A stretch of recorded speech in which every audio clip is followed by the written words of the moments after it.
Let's start with the Washington football team. Instead of WTF, it's WFT. And there was a lot at play yesterday. A lot at play. You know, the first thing was that Washington could have won their division and gotten to the playoffs had they won yesterday. They did not. They didn't have Alex Smith, who's arguably, or maybe inarguably, the greatest comeback story of this season, coming back from that just devastating leg injury suffered over a year and a half ago, 2 years ago. But instead, we focus our attention on Dwayne Haskins. Now, it should be pointed out that there's more to it than just Washington wanting to win. It's Ron Rivera wanting to go to the Carolina Panthers. Remember, the Panthers were a team he took to the Super Bowl. The Panthers were the team that fired him last year after losing to Dwayne Haskins and the Washington football team. And he's replaced by Matt Rule, who's been given kind of carte blanche to remake and redo the team. And, you know, Matt Rule, that was his fifth win of the year, which, again, par for the course. They're playing without their best player in Christian McCaffrey. He had to start Dwayne Haskins because Alex Smith wasn't ready. And Haskins was the only guy with starting experience eligible on that roster, but he looked awful. I mean, awful. Awful. Just missing dudes and misreading guys and throwing interceptions. 14 of 28, 154, no touchdowns, 2 interceptions. And, like, look, Teddy Bridgewater's fine. Fine. But when you win a game with your starting quarterback throwing for 197, you win a game without really a vaunted rushing attack. They just couldn't get anything going, and they had to turn to Tyler Heinicke. And Heinicke, if you remember, ODU product, he actually started for the Carolina Panthers a couple years ago. Basically what happened is this. I mean, Heinicke didn't throw a touchdown pass till it was like a 150 to go in the game. The game was mostly over. They tried an onside kick, and to try and somehow win the game or get back in time in the game, and it didn't work. But look, today Dwayne Haskins was released. He's taken full accountability. He said all the right things, but it's not what he said; it's what he's done. And I know that we're hyper focused on the strip club incident, or maybe partially focused on taking the selfie last year after getting his first win as a starting quarterback where he missed the last snap of the game where he's supposed to take a knee in victory formation. But let's be honest, those are only symptoms of the bigger problem.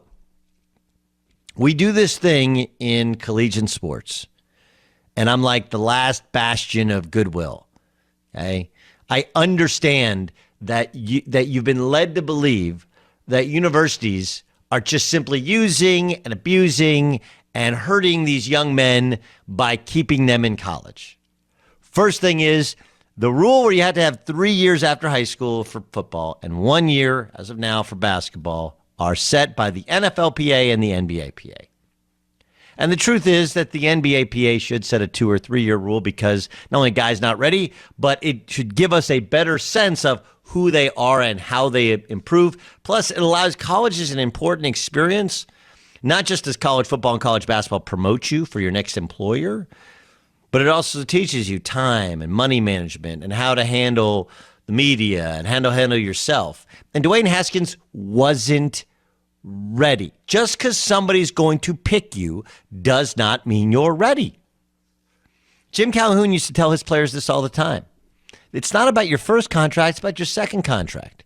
Your first contract seems like a lot of money, and it is, and it can be life-changing money. It should be life-changing money when you're in the, whether you make $2 or $3 million or you make $20 million in your first deal.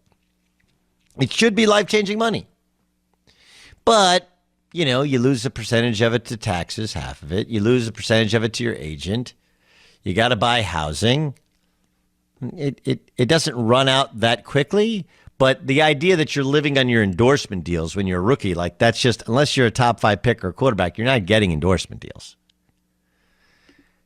The second contract, now that's the life changer. That's the game changer. But you don't get that unless you've proven yourself in the league. And what you should know is if you're drafted in the first round as a quarterback, they're going to put you in before you're ready. And if you're not ready, you establish yourself, you establish a reputation. And once that reputation is established, it's really, really hard to come out of. Case in point, his relationship with Ron Rivera. Rivera did not draft him, did not coach him coming into the year. All right. Rivera hired his own front office. Those are all his guys. So even though Dwayne Haskins wasn't liked by his last coaching staff, was drafted by the owner, and everybody is gone, so he had a chance to reestablish himself. Now, not only did he not do so because he wasn't good enough, and he did some dumb things, like when he was benched, he showed up at practice with the wrong color pants on, which is, not a big thing if you're a starter and a star. If you're a young guy trying to prove that you understand the position, the importance of it, it's a major faux pas. And it only proves that he just wasn't ready. And he might not ever have been ready. But 1 year as a starter at Ohio State and throwing 50 touchdown passes, if Urban Meyer says you're not ready, it's not a coach trying to do you harm. We have these numbskulls in the media like, well, it's just coaches trying to talk their way into winning more games. Like, no, dude, they were going to – Ohio State's going to win no matter who they got, because they got an All-American following an All-American following an All-American. Joe Burrow didn't play, so Dwayne Haskins could play. Right? And J.T. Barrett played, so Joe Burrow – they got dudes back there. College coaches tell you you're not ready because they know you're not ready. We have a lot of people who will get on the microphone and tell you a college coach is somehow bad because he wants you to be absolutely ready to go before. Do you know why? Well, because if you have success in college, that's great. That can help him recruit. If you have success as a pro, he can go recruit anybody in the country. Because he can go and look and say, hey, if you like what I do and how I do it, watch this cat on Sundays. He's my guy. That's how it actually works. That's how it actually works. But we have so many idiots who get on the microphone like, well, you got to, as soon as you can go, you got to go because you get paid, because you get hurt. Yes, you get hurt, but you better be ready to play.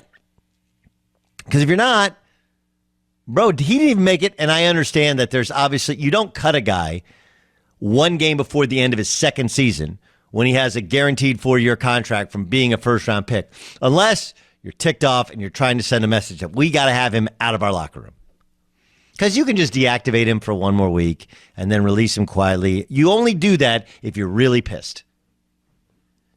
And he wasn't ready with his footwork. He wasn't ready with his preparation. I put out there in February that the last coaching staff was so alarmed at his inability to simply call a play, they had him checked for dyslexia. They're like, man, he's a smart kid. This doesn't make any sense. He wasn't ready. He didn't get it. He didn't buy in. And the selfie in and of itself, not a huge deal. The strip club in and of itself, not a huge deal. But when it's under times of COVID, the strip club becomes a big deal. When you miss a snap, it becomes a big deal. When you have a reputation as being immature, becomes a huge deal and only reaffirms everything that everybody thought about you. Then you have trouble with the offense. Then you don't play well. Now you get your ass cut. He wasn't ready. And all these people are like, as soon as you can go, go. That's dumb talk. When you're way better off if you spend maybe that extra year. Does it always work out? No, it hurt Matt Barkley, right? In terms of draft stock, hurt him a great deal. But really what happened was Matt Barkley kind of got exposed as not being, and by the way, Matt Barkley, I think, still in the league. And I wouldn't be surprised if that extra year in college helped him because he was a pro by the time he arrived. Justin Herbert, remember, why would Justin Herbert come back? Why would he come back? I'm ready. Now, when he is ready and gets thrown in there before he's truly ready as a rookie, he can make plays. So, look, I want to make sure the blame is on Dwayne Haskins. He didn't grow up. He didn't act like a starting quarterback. He had missteps. And by the way, I just don't think he's good enough. Bad feet makes you almost unplayable unless you're so good at everything else as a quarterback in 2020. But I think it's also a lesson for You got to be completely ready to be a professional before you become a professional. That's the reality. That's the reality of the situation. And anyone who says otherwise, I mean, Ron Rivera, this afternoon I met with Dwayne and informed him we'd be releasing him. I told him I think this benefits both parties as we go on our separate ways. We want to thank Dwayne for his contributions these last 2 seasons and wish him well moving forward. Bro, it ain't the only thing benefits the Washington football team is it gets him out of the locker room.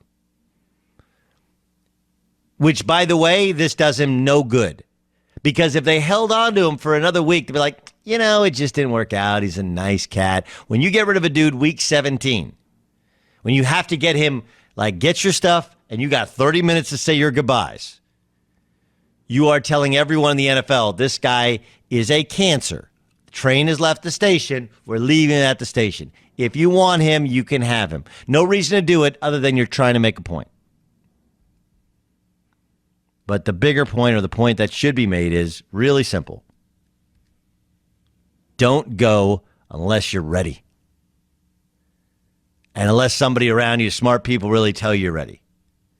Because it does you no good to be a draft pick that washes out. Because then that hurts the reputation of the coaching staff, which you thought was trying to hurt your reputation by keeping you in college.